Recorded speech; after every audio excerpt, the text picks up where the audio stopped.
Hello, I'm Paul Beckwith, and Dr. James Hansen has come out with another of his monthly newsletters, if you like, or short articles on his website on what's happening with the record high temperatures that we're experiencing on the planet right now. You know, basically what's causing them. So in this video, I'm going to focus on his most recent article, which came out just about 5 days ago. Okay, so it's called El Nino Fizzles, Planet Earth Sizzles, Why? Okay, and it follows up on his last month and the month before that. Right, it gives you fairly up-to-date, cutting edge, up-to-date information on what's happening with our planet. If you don't know who James Hansen is, just Google James Hansen. This is a younger James Hansen. I don't recognize him without his cap. There's his cap, his Gilligan hat, right? I call it, it's like a bush hat or whatever. I call it a Gilligan hat. James is 82 years old right now. I've been very fortunate to be able to do some work with him at the climate conferences at the COP, interviewing him for various programs, etc. at the previous COP, maybe the one before that too. My friend Stuart Scott was the one who first convinced James to go to a COP. That was a few years ago now. So he's a very, very famous climate scientist. I'd say he's probably the most famous U.S. climate scientist, or he's up there at least in the top couple. I mean, there's some other people come to mind, but in my mind, he's number one for sure. He wrote a book a few years ago, Storms of My Grandchildren. Is it Storms for my grandchildren? Storms of My Grandchildren? Something like that. About what young people now will experience in the future with rapidly changing climate change. Anyway, go to Google Images and Google his name and have a look. There's loads of awards, loads of information, loads of TED Talks, loads of climate work, but he's also been front and visible in the public. He's been arrested a number of times in climate protests, etc., etc. So have a look. His Wikipedia article, the article on him in Wikipedia, is actually quite good.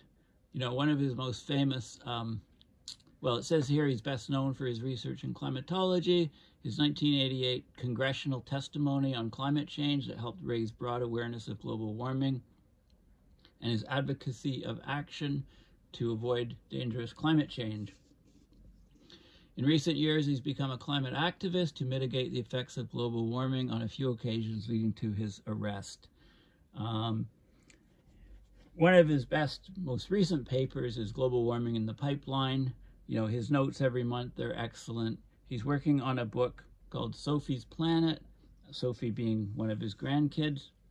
And I'm hoping, it's an updated sequel with the latest and greatest on climate system change, and along the same note as his book, Storms of My Grandchildren. Okay, so I highly recommend, if you don't know too much about James Hansen, then definitely read his bio on the Wikipedia. It gives you a good overview of some of the work that he's done over the years, and how he's, there's him giving testimony before the U.S. Congress in 1988. He had a bit more hair back then.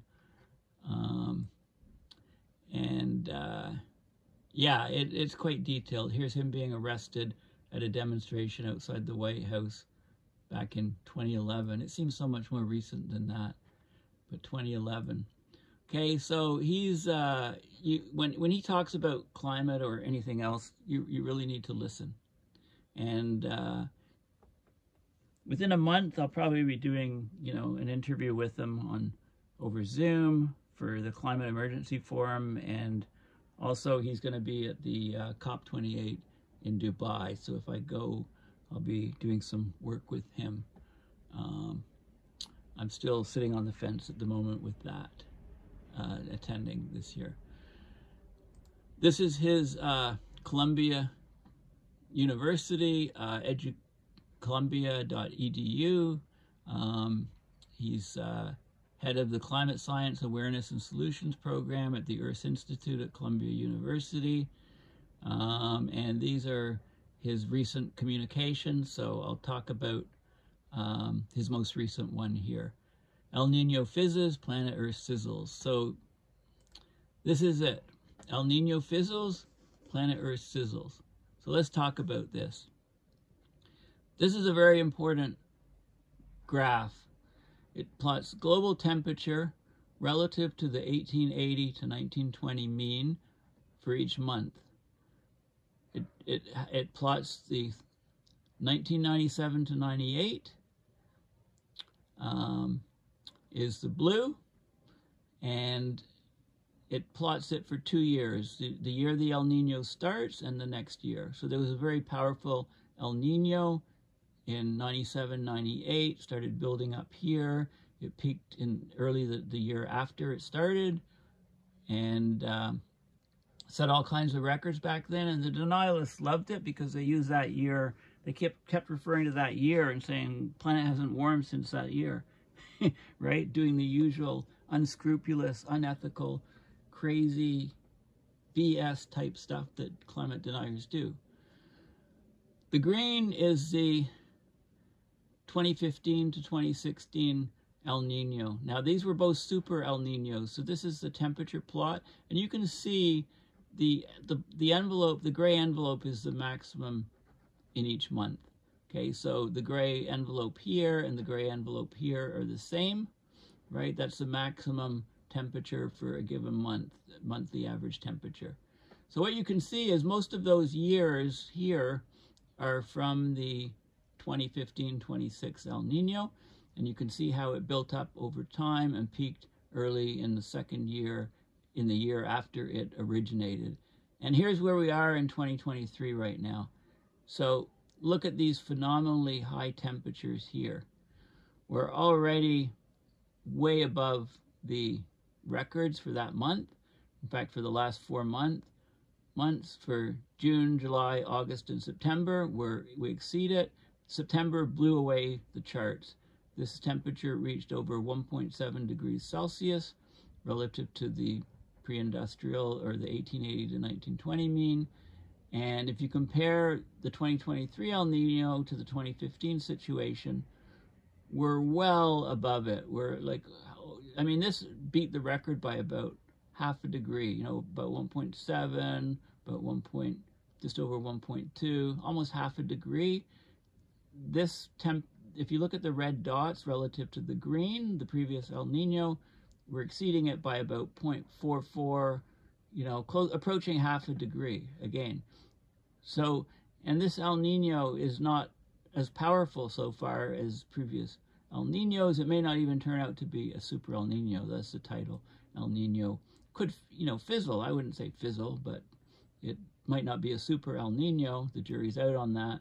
But planet Earth is sizzling. That's happening for sure. So why is the question? So September 2023 smashed the prior global temperature record. Hand-wringing about the magnitude of the temperature jump in September is not inappropriate, but it's more important to investigate the role of aerosol climate forcing, which we don't really measure. In fact, we've chosen to not put up the sensors into space to measure this. Global temperature during the current El Nino provides a potential indirect assessment of change of aerosol forcing. Global temperature in the current El Nino implies a strong acceleration of global warming, for which the most likely explanation is a decrease of human-made aerosols as a result of reductions in China and from ship emissions. Okay, so as we clean up the emissions, you know, and get rid of a lot of the aerosols, those small particles from emissions, by removing sulfur from ship fuel, for example, removing sulfur from industry in China, right? To try to, because, you know, up to about 10 million people die every year of air pollution. So we're trying to reduce that air pollution, which is mostly from aerosols. The problem is that the aerosols play a big part in masking the warming. The current El Nino will probably be weaker than the 1997 to 98 and 2015 to 2016 El Ninos, so that makes the current warming here even more significant. The current near maximum solar irradiance adds a small amount to the major forcing mechanisms, which are the greenhouse gases, the aerosols, and the El Nino for the climate variability, but there's no long-term effect, right? The solar cycle goes up and down. More important, the long dormant southern hemisphere polar amplification is probably coming into play. This is a huge factor in the Earth energy imbalance going up, because we're missing almost a couple million square kilometers of sea ice around Antarctica. So as we move into the winter in the northern hemisphere, we move into the summer in the southern hemisphere, the sunlight starts to, you know, come down again. It's not complete darkness. And that sunlight is finding an ocean exposed, not sea ice, which will reflect the light, but a dark ocean, and all that energy is now being absorbed into the seawater in the southern hemisphere, and it's changing, it's wreaking havoc on the whole planet. So this is a very important plot. It shows global temperature relative to 1880 to 1920 based on GIS, Goddard Institute of Space Science analysis. I should point out that this baseline has been shifted. To take this relative to 1750, which is the original baseline that was used by the IPCC to come up with their 1.5 and 2 degrees Celsius numbers, you need to add 0.2 to 0.3 degrees Celsius to this data to get relative to the 1750. So we reached 1.7. Basically, that's 2 degrees Celsius if you refer back to 1750. Okay, so keep that in mind. As bad as this is, it should actually be, if we didn't cheat on the baseline, it would actually show it being much worse. So we've got the 12-month running mean, the blue curve, a longer term 132-month running mean, the red curve. The January to December mean is the black spots, and you can see the green best linear fit from 1970 to 2010 is 0.18 degrees Celsius per decade.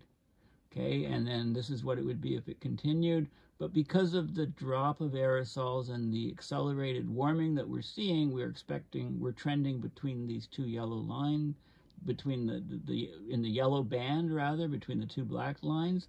This warming is accelerated warming compared to this trend, and it's accelerated by 50 to 100%. So the lower line here is 0.27 degrees Celsius per decade, 50% higher than this. And the upper line here has a slope of 0.36 degrees Celsius per decade, which is double. Okay, and this is where we expect this curve to go with the projected El Nino peak, and then it usually drops off a bit after the El Nino passes, about 0.2, 0.3 degrees. And then it'll track on this curve. This is the Nino 3.4 temperature anomaly. So let's look at what that is first. Okay, this is the National Centers for Environmental Information, the NOAA climate monitoring site on the El Nino Southern Oscillation, or the ENSO. This is the equatorial Pacific sea surface temperatures.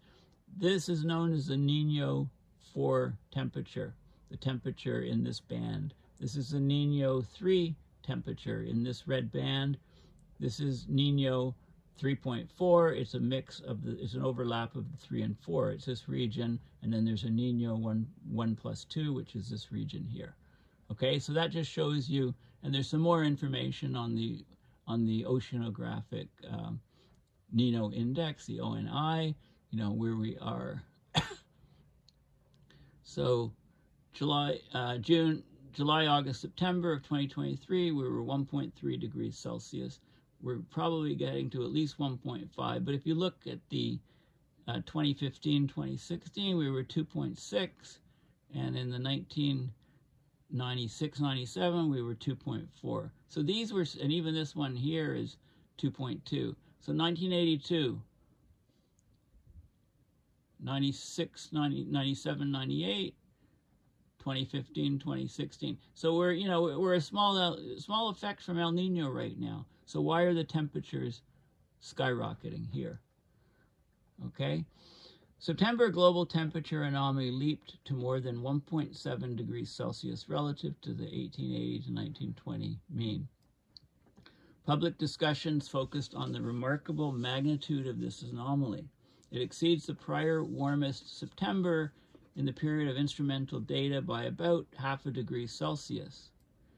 However, the average anomaly of the past 4 months, it's plus 0.44 degrees Celsius relative to the same months in 2015. So if we go back to here, looking at these last 4 months, comparing them to the green months, which is in the last El Nino, we're 0.44 degrees Celsius higher. Okay, so this is very important. If this relative anomaly is maintained throughout this El Nino, which will go through the Northern Hemisphere 2024 spring. So the next, until middle of 2024, you know, we won't know what's going to happen for sure, but we're likely to reach a peak 12-month mean global warming of 1.6 to 1.7 relative to 1880 to 2020. 1880, 1920, the trend.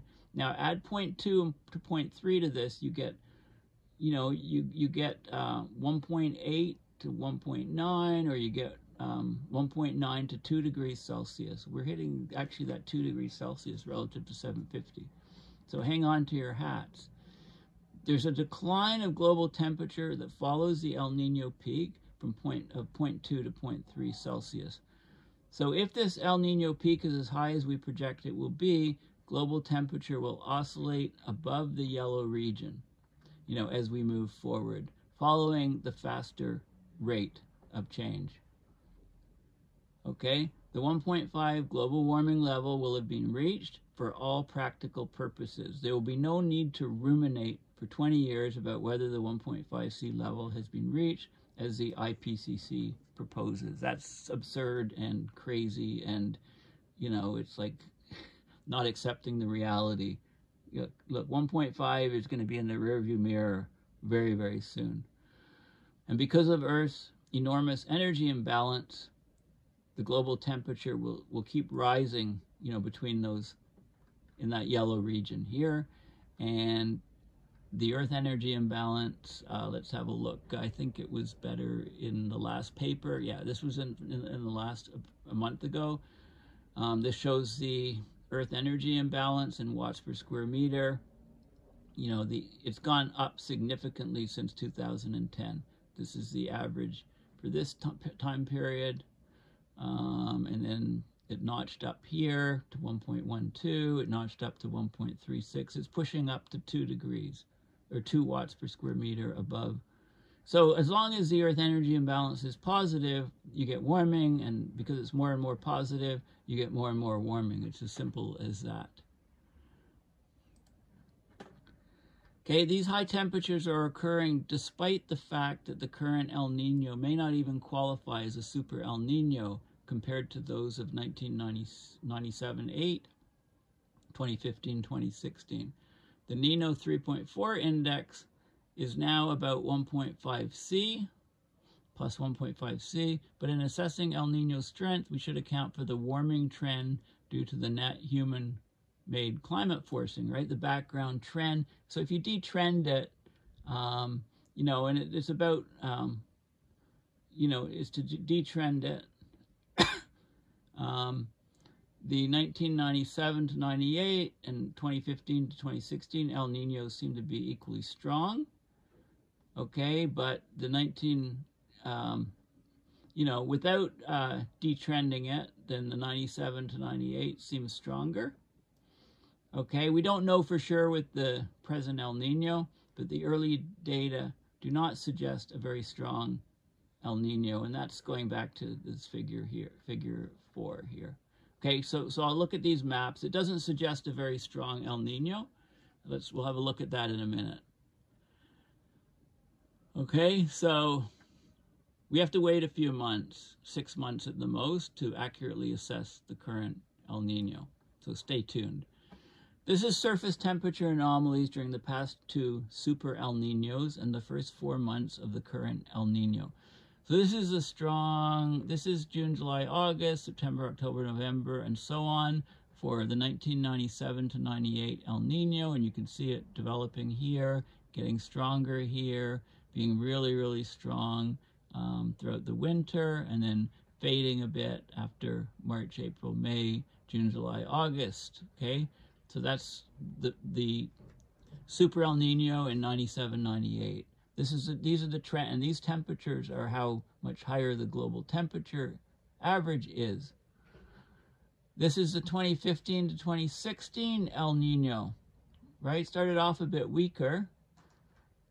You know, it's not quite as strong here, not quite as strong, so it's not really as strong, it looks like, as the 97, 98 one, but the warming was quite significant of the planet.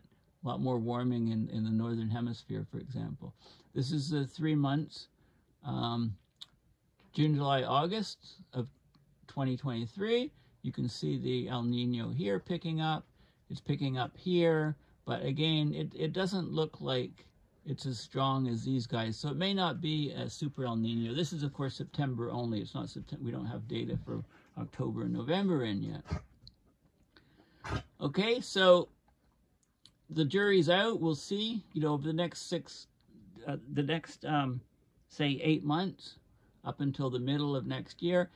Even with an El Nino that's not a super El Nino, if you look at the temperature curve, you know, if some of these trends continue, we're going to blow away the record. So by middle of 2024, we'll be living in a world that has exceeded 1.5 degrees Celsius relative to this 1880 to 2020 mean.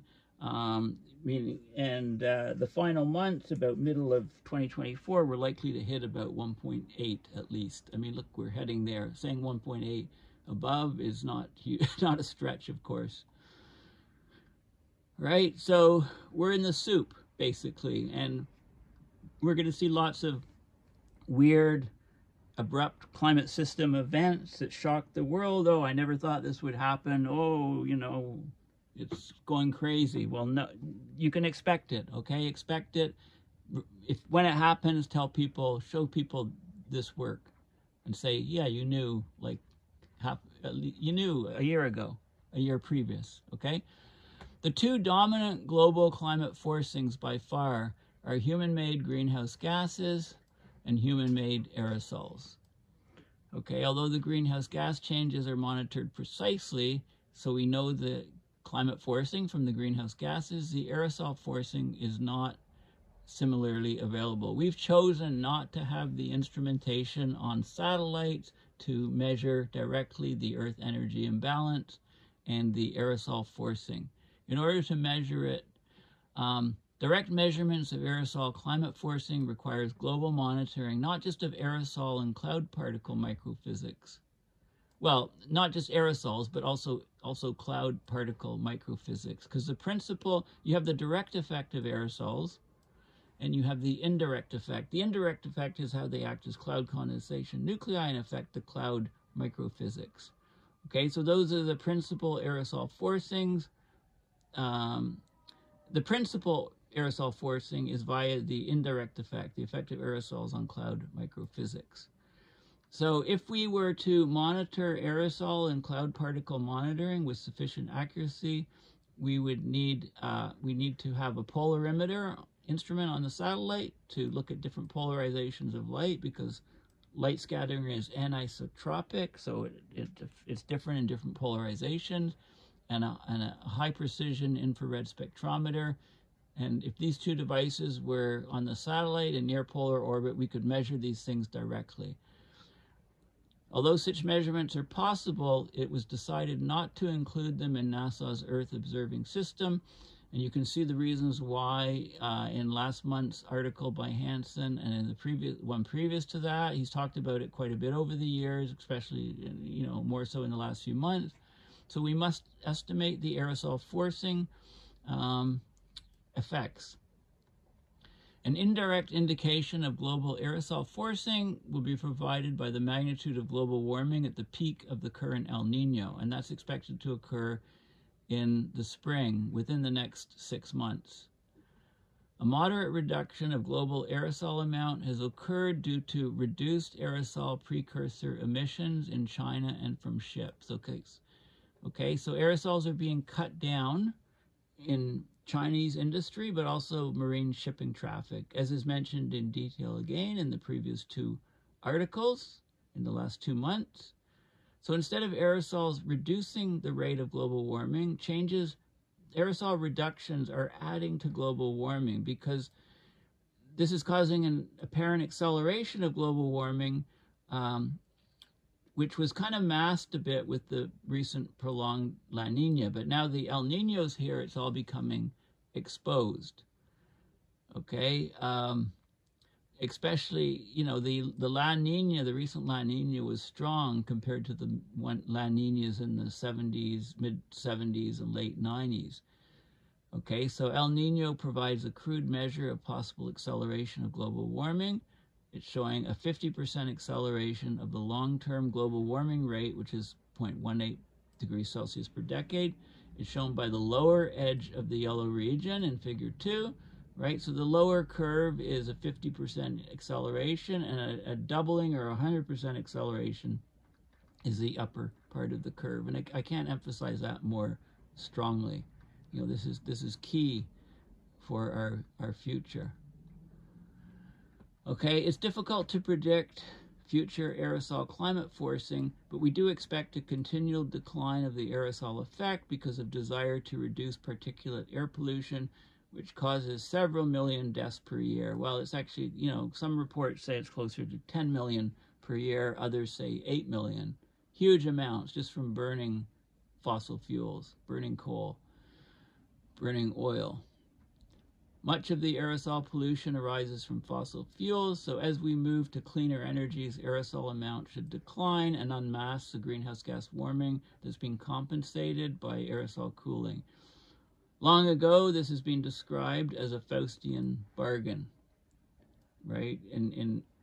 So for the next few decades, barring purposeful actions to reduce Earth's energy imbalance, we expect the global warming rate will be accelerated to at least a 50% increase, which is the lower boundary of the yellow area, right? At least this, but somewhere in this yellow region, maybe as high as this. And if you look at total solar irradiance, this is a sunspot cycle. More sunspots, more energy, right? We're nearing the peak. This has some forcing effect, but it's fairly small. It's an 11-year solar cycle. It's a minor but not negligible forcing, adding to the Earth energy imbalance, and I'll show you a plot on that. There's a volcano in early 2022, the Tonga volcano. It affects EEI, it's affected it in the past 2 years, but the effect is disappearing now. How big was the effect? Maybe as high as minus 0.5 watts per square meter, maybe a small warming. Anyway, this is the solar irradiance variations, right? This is solar irradiance variations here. And you can see the Earth energy imbalance is just going up. There is fluctuation. It's almost at 2 watts per square meter. So we're going to keep warming for a while. The important point is that there's 2 large human-made climate forcings. The greenhouse gases, which everybody talks about, But there's also aerosols, which people talk less and less about, but more and more about recently. Because the aerosol forcing is poorly understood, so we ignored it for a large part of the time. The magnitude of global warming during a large El Nino provides a measuring stick that can help us detect acceleration of global warming if we compare the peaks from one El Nino to the previous El Nino. But we really need more information on the aerosols, the direct effects and the indirect effects. So we need those sensors in near-Earth orbit. We need to put them up there. Changes in the regulations on the sulfur content of ship fuels provide an opportunity to evaluate the aerosol effect, especially over regions in the North Pacific and North Atlantic regions where there's heavy ship traffic. And you can look at sea surface temperatures in those regions. The aerosols are not blocking so much sunlight, so the sea surface temperatures have been taking off in those regions. One final comment. The discussions of the remarkable September global warming have noted that much of the warming is associated with a extreme warming anomaly over Antarctica, with the suggestion that this warming is a weather effect that will disappear. That is nonsense. No weather effect. It's true that Antarctic temperature fluctuates greatly from month to month, but there is a latent southern hemisphere polar amplification of warming that's long been dormant, as southern hemisphere sea ice cover has been relatively constant for several decades. The recent decline of sea ice area in Antarctica may be an indication that averaged over weather, Antarctica will become a more important contributor to global temperature change. Okay, we're missing a huge amount of sea ice around Antarctica. So that's going to mean there's way more solar absorption into the oceans and much less reflected, and a great warming of the southern hemisphere. You know, I've often talked about Arctic temperature amplification or Arctic amplification, how it's messed up the jet streams.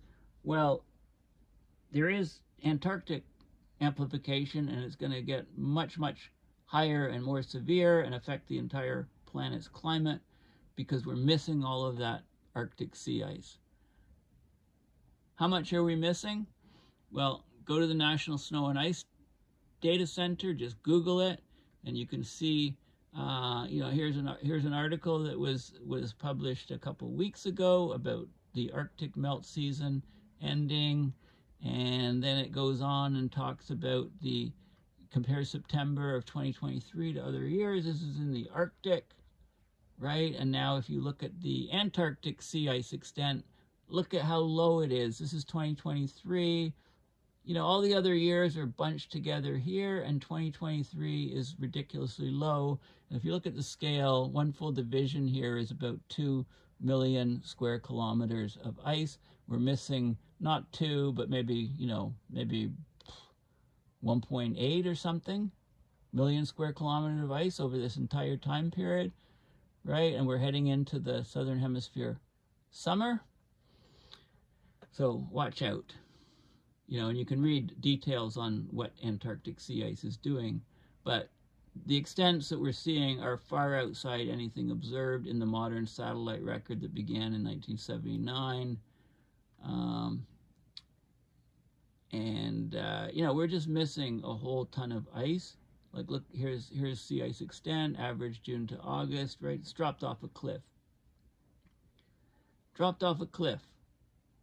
Okay, so that's going to add a tremendous amount of warming, and we're going to see more and more climate extremes as a result of that. So if you don't know about James Hansen, take the time and read about James Hansen and some of his achievements. The wiki page is excellent, and make sure you have a look at his website, and he's prolific with his reporting, and it's going to be a real honor when I get to interview him on Zoom and perhaps live in press conferences and so on in Dubai if I end up going. I know he's going and his lawyer is going, so I guess I should probably go, not miss this opportunity. I know if I don't go, I'll kick myself. If I do go, well, you know, okay. So, you know, I don't really like kicking myself. So anyway, this is very important research.